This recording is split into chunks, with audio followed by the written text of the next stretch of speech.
Take 1 avocado and 1 egg.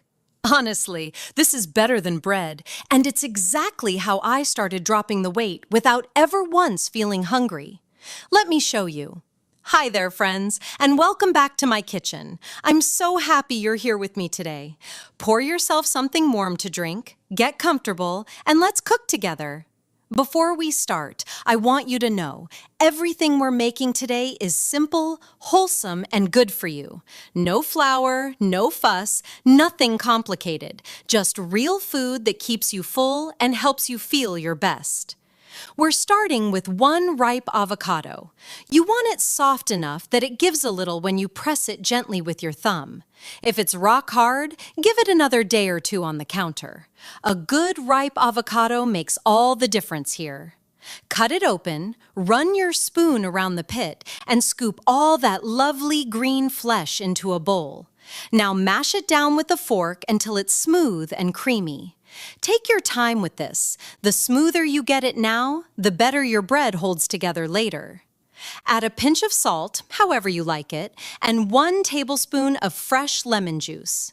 The lemon does 2 things. It keeps the avocado from browning, and it brightens up the whole flavor. Always fresh if you can. It's worth it. While you're here, do me one small favor. Leave a comment and tell me what part of the world you're watching from. I read every single one, and I just love seeing how far this little kitchen reaches. It always puts a smile on my face. Now crack in 1 egg. The egg is what binds everything together, so it holds its shape in the oven. Stir it through until the mixture is well combined and you don't see any streaks of egg left. Next, we're adding a little something extra for color and goodness. Grate half a carrot, about 30 grams. You'd be surprised how much a little carrot brightens this up, both in flavor and in how it looks. Fold it right in and give it a stir. If you're enjoying this so far, go ahead and tap that subscribe button. I share a new healthy recipe every single week, and I would hate for you to miss the next one. It's free, and it means the world to me. Now for the cheese. Grate about 40 grams, cheddar, mozzarella, whatever you have and whatever you love. Cheese adds a little richness and helps give the bread that lovely golden edge when it bakes. Fold it in and stir everything together one more time. Take a look at your mixture now. It should be thick, soft, and hold together when you press it. If it feels a touch wet, that's perfectly fine. It firms right up in the oven. Line a baking tray with parchment paper and brush the paper lightly with a little olive oil. This is a small step, but don't skip it. It keeps the bread from sticking and helps it bake up beautifully on the bottom. Now divide the mixture in 2 and shape each half into a round, about 15 to 17 centimeters across. Don't make them too thin. You want a little thickness so they bake up soft in the middle with crisp edges. I want to take a moment to say thank you to every one of you from all over the world who has found your way to my little kitchen. Your kind words, your sweet messages, the photos of your own cooking, they truly fill my heart. Because of you, every bit of this is worth it. Sprinkle a few sesame seeds over the top for a little crunch and a pretty finish. Now bake in a preheated oven at 180 degrees Celsius. That's 350 Fahrenheit for 20 to 25 minutes until the edges turn golden and the tops are set. While that's baking and filling your kitchen with the most wonderful smell, let's not waste a minute. We're going to make a sauce to go alongside it. Take 3 red peppers, about 400 grams. Cut out the stems, slice them open, and clean out all the seeds and the white ribs inside.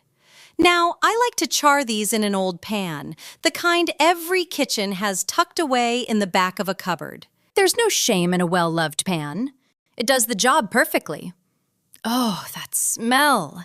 The smell of peppers roasting takes me straight back to my mother's kitchen when I was a little girl, standing on a stool beside her, waiting for the first warm bite.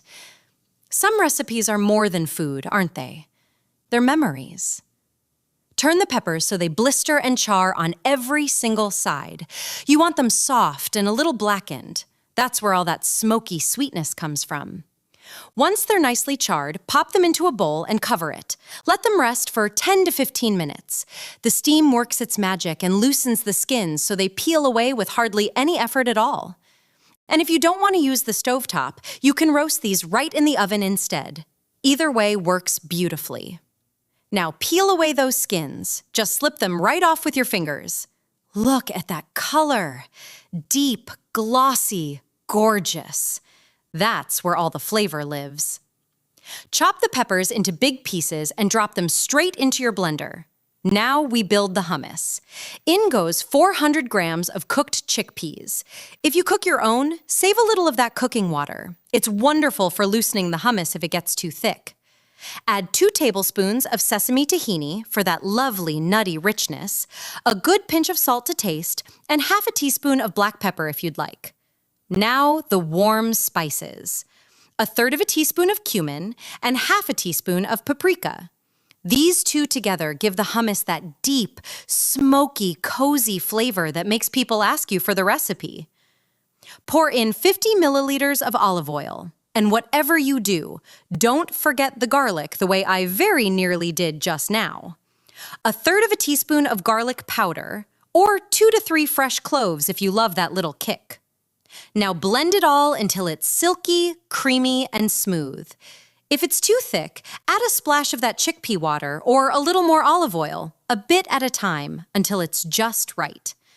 This one is for every single one of you who has been asking me for a roasted red pepper hummus. Here it is at last, friends. I really hope you make it and love it as much as I do. Spoon it into a bowl, make a little well in the center, drizzle over a touch more olive oil, and finish with a light dusting of paprika. Isn't that beautiful? And just like that, there's our bread, fresh out of the oven. Oh, would you look at that? Golden edges, soft middle, and a smell that fills the whole house. Now, one sauce is never quite enough around here, so let's make a second. A lighter, fresher little stand-in for mayonnaise that I think you're going to adore. Peel and slice another ripe avocado and drop it into the blender. Peel 1 hard-boiled egg and add it in. This gives the sauce body and a lovely creamy texture, the way mayonnaise would, but so much lighter and better for you. Add a small handful of fresh parsley for a bit of green and a fresh garden flavor. Season with salt and a squeeze of lemon, then pour in 1 tablespoon of olive oil. Now blend until it's smooth, creamy, and that gorgeous pale green. This little sauce is so good, you'll want to put it on everything. And you can. And now comes my very favorite part of the whole video. Take your warm avocado bread and pile on that roasted red pepper hummus. Lots of it. Don't be shy now. This is your reward for all that good work. Then add a generous spoonful of the avocado mayonnaise right on top. 2 sauces, 1 little bread, and not a single thing you need to feel guilty about. Tell me in the comments, what would you add to yours? A slice of tomato? A few greens? A little chili? I'm always looking for new ideas from you, and you never let me down. If this video brought a smile to your face today, or if you learned something new, I would love to hear from you down below. Your comments are what keep this channel going. And to every one of you who stayed with me all the way to the end, thank you from the very bottom of my heart. You make this such a joy. Take good care of yourselves, and I cannot wait to cook with you again next time.